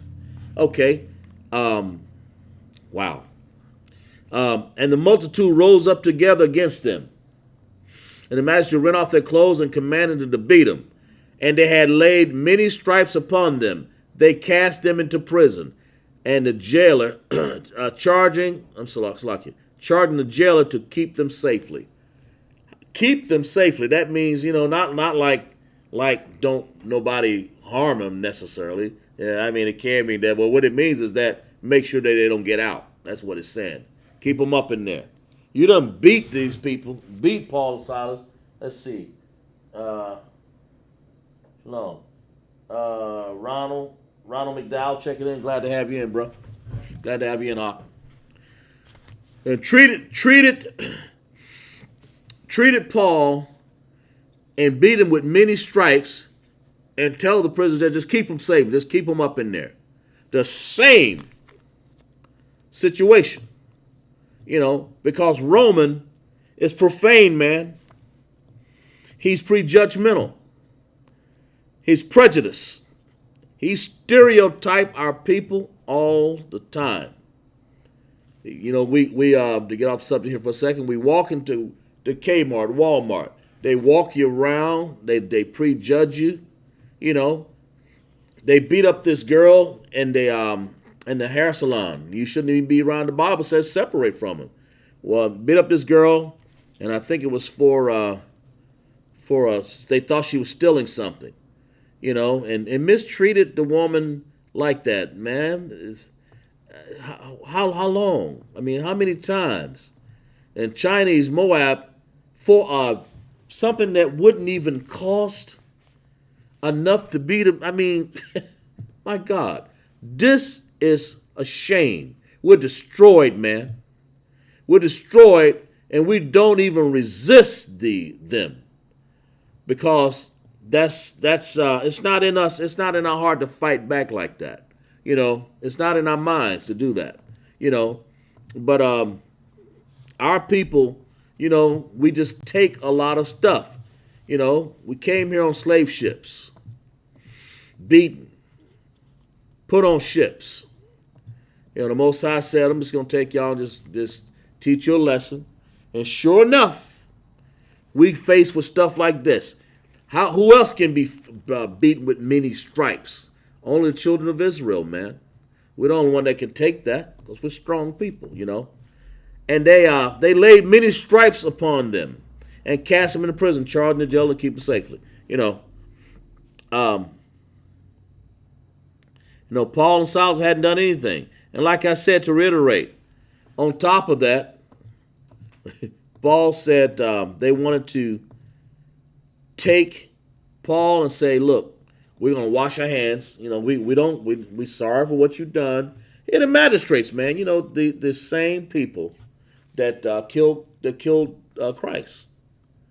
The same type of people, May not have been the same exact magistrates, but the same ones. Just look here. We can't have you go around here healing people. We can't have you go around here teaching this gospel. That's all Paul did. We can't have you doing that. And for that, he get cast into a prison with no trial. Uncondemned. This is how they see us. This is how, and then of course Paul had to go on and meet, go through trial, I believe, with Festus and all of them, and I think it was, I think it's Festus and another leader. I'm gonna dare not say there, one of the Roman leaders, but they're all the same. They're all wicked. They're all violent. They all hate us. But we don't get a trial because they don't see us as people. They don't see us as having I mean, if you go to Lamentations 4:17, when they hunt your steps, what it says right here, it says,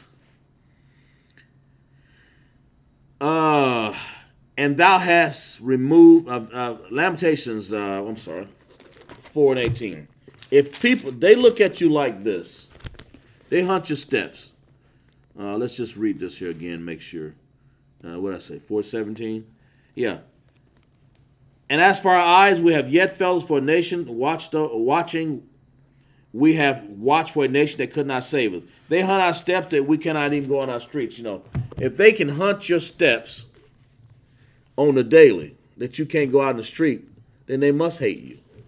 You know, they hunt your steps because they don't want you to have the same rights as they do. They don't want you to be able to function in their wicked laws. They don't want that. But that's what they're doing against us. They're killing us because they hate us. They're jealous of us. I mean, you got I think I saw a video on the it said the black producer said, "Man, I get stopped all the time."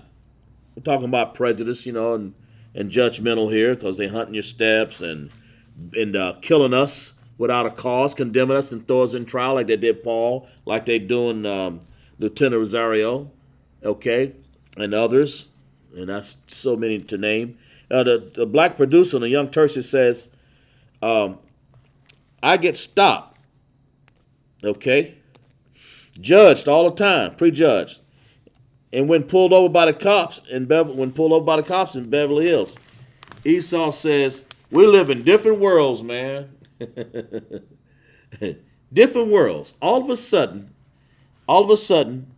they want to be in different worlds. What happened to their John 3:16 analogy about they live in the same world? See, they just say what they want to say when they want to say it. They live in different worlds now. That's what he said. We live in different worlds. We got to acknowledge. This is what he said. This is what this white Edomite said.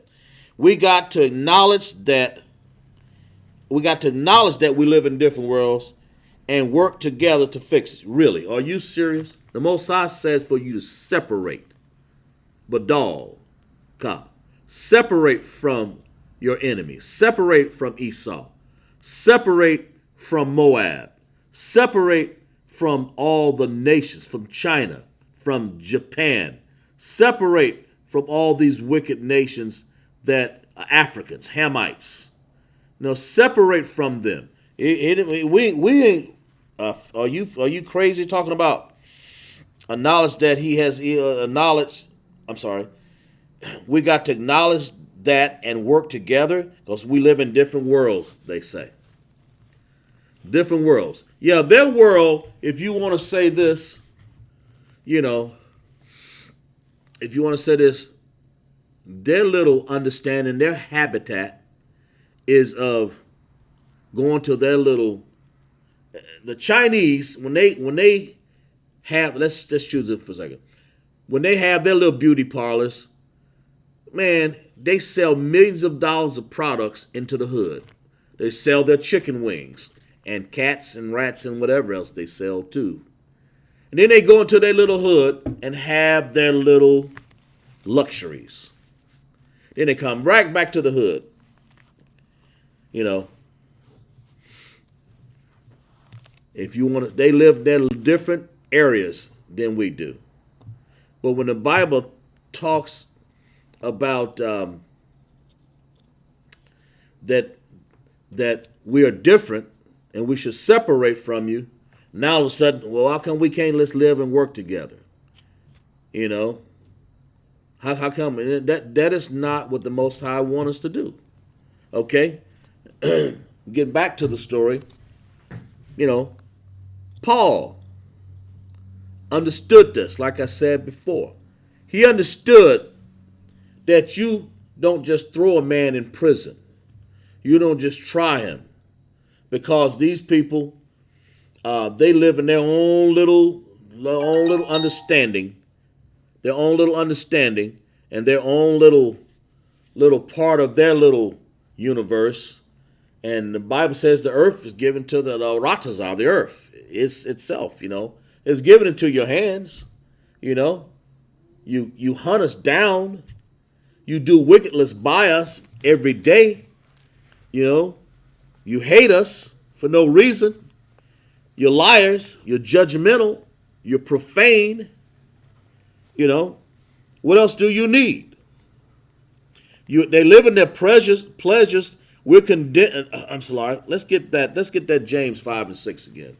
Let's show you how they live versus us, man. Because we certainly ain't got the same type life that they got. They may have a few of them, and a few of us.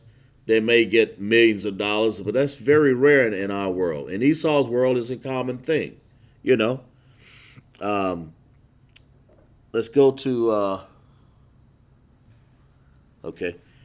Salakia, James 5. Okay. Moth eating crack, canker, and behold, the hire of the laborers have reaped down the fields. Okay.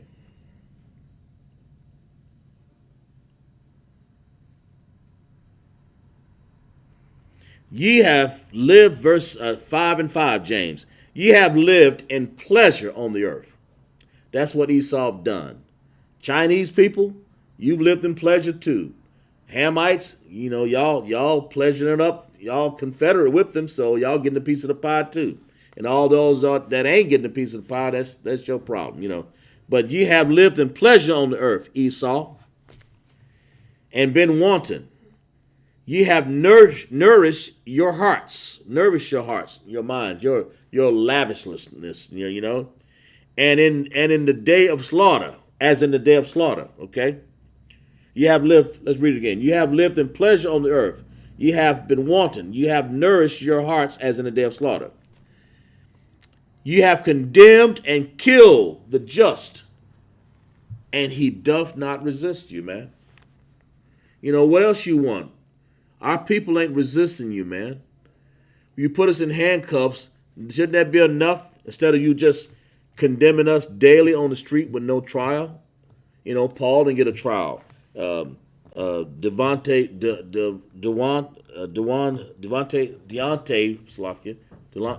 Wright, the brother, didn't get a trial, except for the trial he got. He didn't get a trial for the magistrates. The trial that he got was right there, judge, executioner, and jury, right there in the same breath, voicing their opinions, voicing their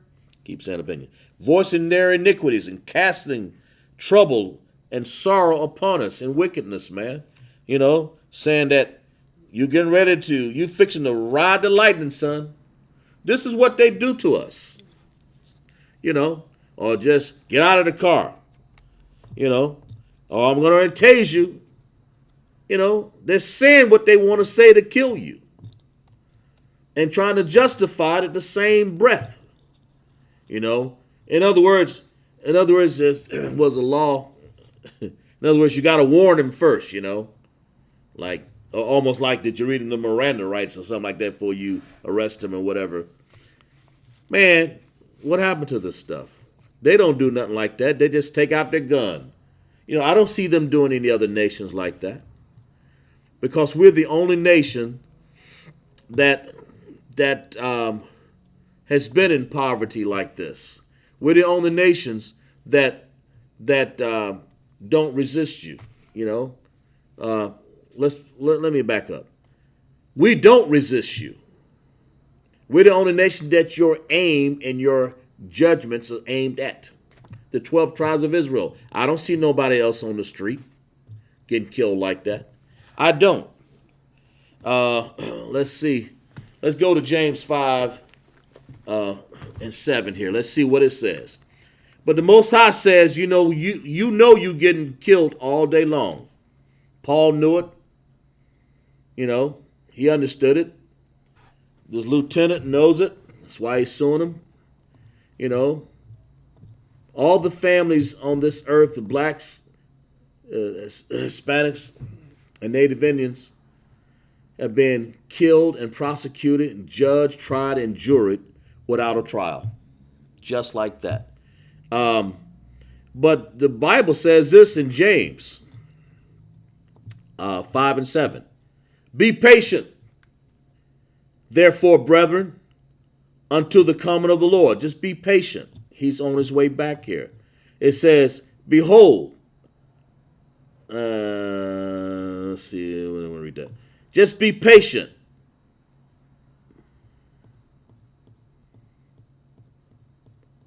Okay, yeah, we'll read that. We'll go ahead and read it. Be patient. Behold, the husband waited for the precious fruit of the earth, and have long patience for it. The patient, the husband, is the Most High. You know, we're the bride. He's talking to the children of Israel. He's saying, be patient. You know, we know you're condemned. We know you killed. Most High says, be patient, therefore, brethren, until the coming of the Most High. Be patient. You know, don't retaliate. That's not our job out here, man. Because we resist. We abide by your wicked laws. We know we stop at your stop sign, and you still execute us. You know, and it says, behold, the husbandman waiteth for the precious fruit. We are the precious fruit. The 12 tribes of Israel, the blacks, Hispanic, and Native Indians of the earth. The precious fruit of the earth is Israel. So the Most High says, be patient. I know you've been condemned. I know you've been killed unfairly. Most High says in verse 7, be patient, therefore, brethren, until the coming of the Most High. Behold, the husband waited for the precious fruit of the earth, and have long patience for it. The Most High has been waiting for a long time. Okay, until he received the early and latter rain. Then it says in verse 8, be ye also patient, establish your hearts, establish your mind, the heart, you know, the mind, the heart of all thought. Establish that mind, man. For the coming of the Most High draweth nigh. He says, be patient. You know, you can go on and read further. He said, be patient. The Most High said, we know that, in verse 5, we know that the wicked Esau and all these nations have lived in pleasure on this earth and been wanton. They have been nourished, they nourished their heart as in a day of slaughter. Ye have condemned and killed us, killed the just. They know that. I mean, we know that they're killing us. They know they're killing us. Ye have condemned and killed us. Okay? All right? And doth not resist you. We don't even resist you. Most High says, be patient, therefore. That's what he's saying, brethren, until the coming of the Most High. Be patient, because the Most High is getting ready to take them out one by one. Let's go. Let's go to let's go to this one right here.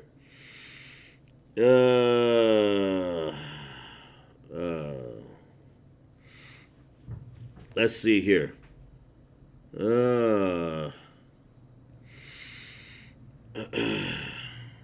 It's sad that we have to go through all that we're going through.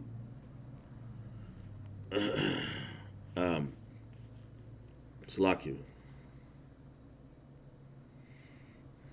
Most High wants us to be patient because he knows what we're going through, okay? Because we up against an enemy that does not care about us. He's violent, okay? And the Most High says, because he's violent against his brother Jacob, shame going to cover him, and he's going to be cut off forever. Let's go to Obadiah 1 and 10. For thy violence against thy brother Jacob, shame shall cover this Edomite.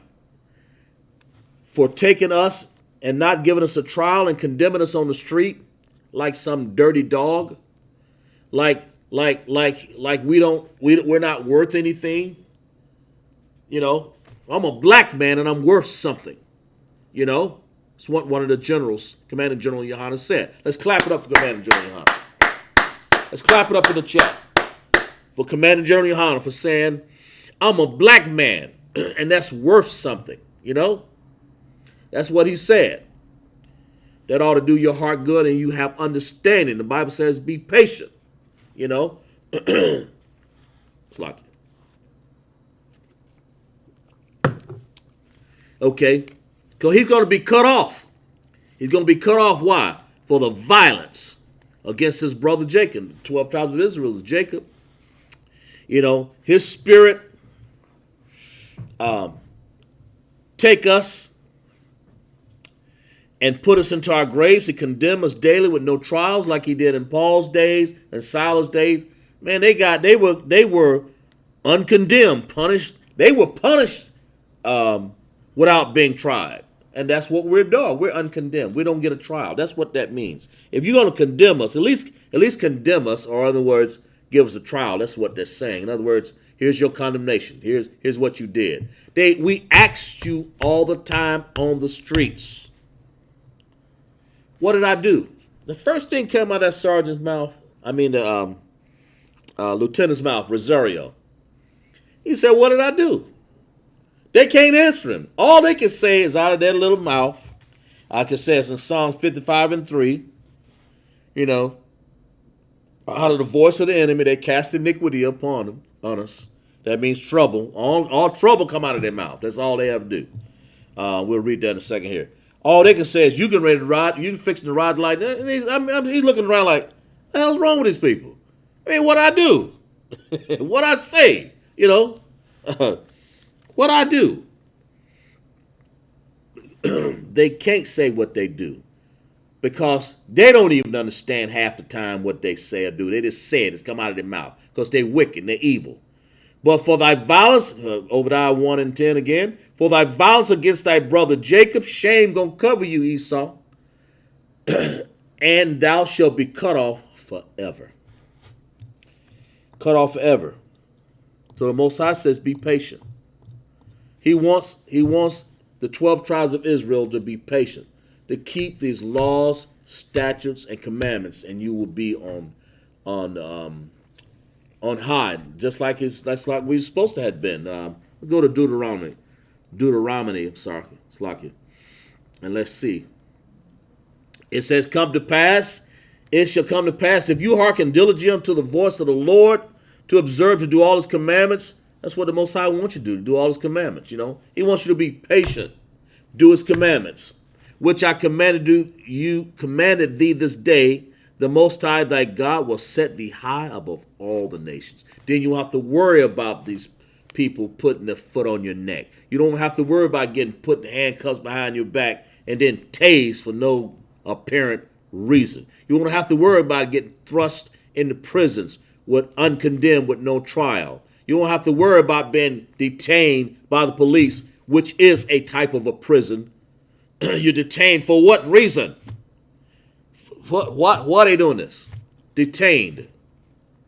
And then no trial, nothing. No charge.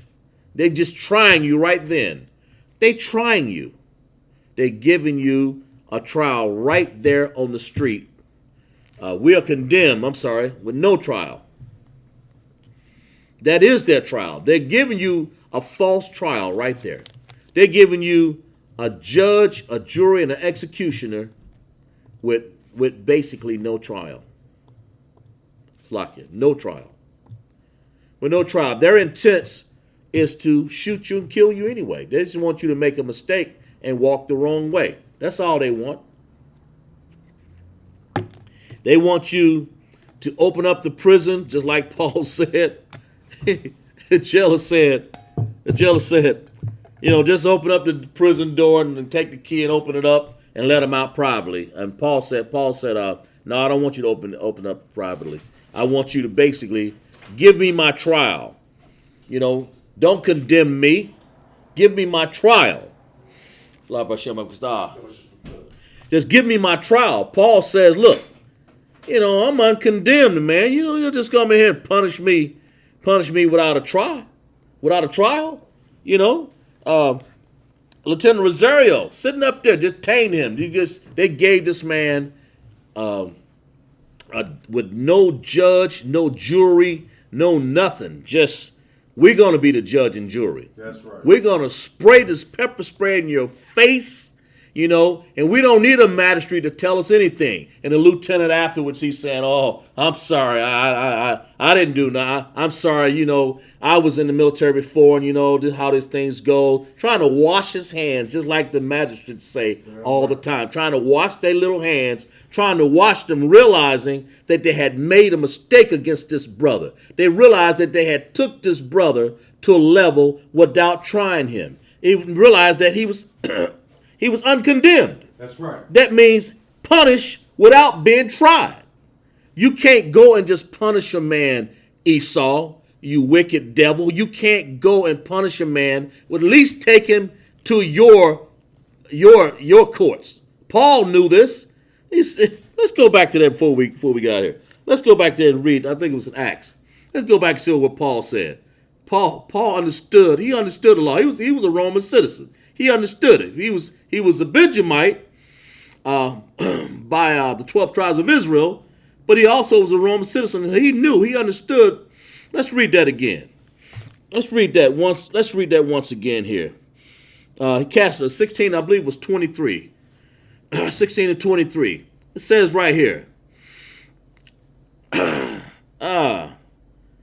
Look here. They said this. Let's go back to 22. And the multitude rose up together against them. The magistrates rent off their clothes and commanded to beat them. Now, Paul hadn't done anything but the work of the Most High. Him and Silas, okay? And when they had laid many stripes upon him, putting stripes on the man for no reason, spraying pepper spray in the man's head, in the man's eyes. That's shooting Devontae right in the back or in the side, wherever they shot him. Talking about you tasing him. You giving this man a trial, an uncondemned trial, without even a jury, without even the judge in front of him, just shooting him, whatever. Do what you want to do. Because that's what you say in your voicing. Okay. And verse 23, and when they had laid many stripes upon them, they cast them into prison, charging the jailer and say, look, just keep them safely. Okay. Let's go here. Let's go down to, skip down to verse 35. And when it was day, the magistrates sent the sergeant saying, let those men go. Let them go. They ain't done nothing. They realize, just like that police chief, that wicked Edomite police chief talking to Lieutenant Rosario, you can go, man. Ain't no problem. I'm sorry. We did wickedly. That's basically what he's saying. That's no new thing under the sun. It was done back then. It's doing nowadays. They hunting us. They put the spirit of Edomites is killing us in the street with no trial. It's condemning us, okay? And then this is what it said here. And when it was day, verse 35, the magistrate sent the sergeant saying, let those men go. And the keeper of the prison told this, saying to Paul, the magistrates have sent to let you go. Now, therefore, depart and go in peace. And Paul said, hold on here. Hold on. Wait a minute. Go in peace? When Paul said unto them, they have beaten us openly, uncondemned. You ain't having a trial. That's what that word means. Uncondemned, without a trial. Okay? All right? Tried. You trying us with your own law, just doing what you want to do. Being Romans, yeah, they were white people, and have cast us into prison, and now they do thrust us out privately. In other words, they say, just like the wicked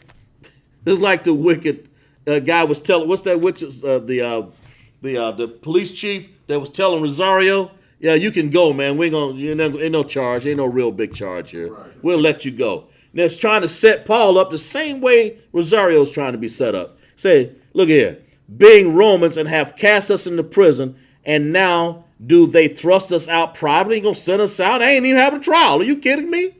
Nay, verily, but let them come themselves and fetch us out of here. In other words, you ain't gonna be shooting me in my back.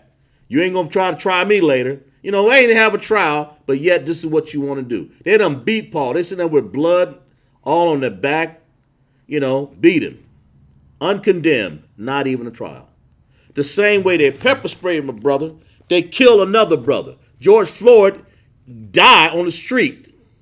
Not even a trial. They just had the judge, the jury, and everything right there on the street. and condemned that man, and they tried us and killing us right there on the street.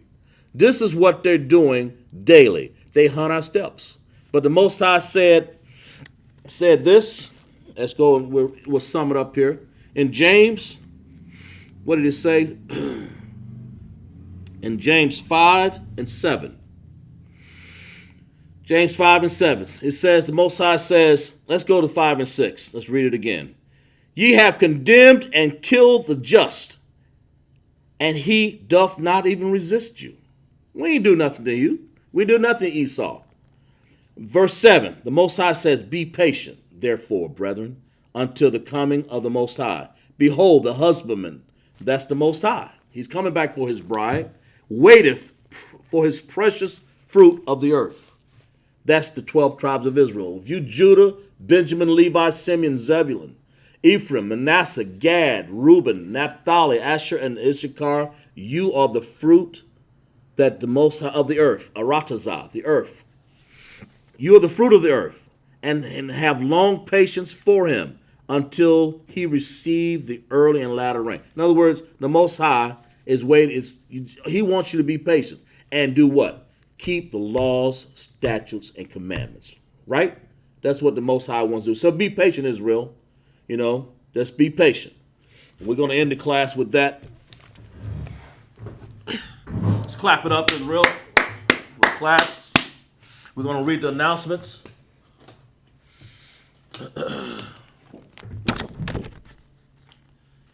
ISUPK security announcement. We are the ISUPK Start Off 1 West 125th Street, Harlem, New York. Rule for the new brother and sister. When a new brother or sister comes into the school, they are off limits for 6 months. They are to be saluted only. They are here to shed themselves to the world. If they need transportation, the teacher will arrange it. After 6 months, if a brother or sister has an interest in a particular person, he or she must get permission from the head to speak to the brother and sister. There's another 6 months in which the brother and sister will court each other. After 6 month period, the brother and sister will get permission the head to marry. Tithes, which is a commandment, Numbers 18:21, Malachi 3:8 and 10, means tenth in the Hebrew, ma'asharah. 10% of every penny of increase the Most High gives you, give to the Treasury Department, priest fund, free will offering for the priest, not mandatory, whatsoever amount you would like. Upholding convocations. Of course, we have the Passover in Houston, Texas. Govern yourself accordingly. Get with your camp leader. Get with one of these officers in ISUPK. It's going to be in Houston, Texas. The Passover, 14th day of the first month, Saturday, April 24th, 2021. Exodus 12, 1 through 51. Leviticus 23, 4, 5. 1 Corinthians 5, 7, and 8. 2 Corinthians 30 and 17. And if I could, real quick, yes, sir. before you continue on, Akim and Aqua, to everybody that's tuning in the South Carolina camp, make sure that you be there at 5 p.m., sitting down, ready for the start of the service. You understand? Matter of fact, be there even a little bit earlier than that. But make sure you're there. You understand? We do not need to be walking in late for the Passover. You know what I'm saying? Have respect for the Lord's Passover. Be there on time. Don't be trying to show up fashionably late unless you got some good excuse. Make sure that you're there, you're sitting down and ready for everything to start, man. You understand? Let's get it going. And also, make sure everything is prepared. Make sure you got everything prepared. You understand? And call me and let me know. This Officer Natazar, give me a call. Just govern yourself accordingly. I was a camp leader. He said, govern yourself accordingly and do not be late, okay? And then it says, if anyone wants to be a trooper in the school, to start wearing all black, boots, shirt, pant, headband, and scarf. For that we say, we give a salute to our brothers, Ma'at Shabbat, Ma'at Yahweh Shem, Yahweh Shai Barakatham. Yahweh Shem Barakatham. We give a courtesy salute to our sister, Ma'at Shabbat, Ma'at. We give Yahweh Shamar Alatha Ba'Shem, Yahweh Shai to all the sisters. And ISUPK. For that we say, Shalom.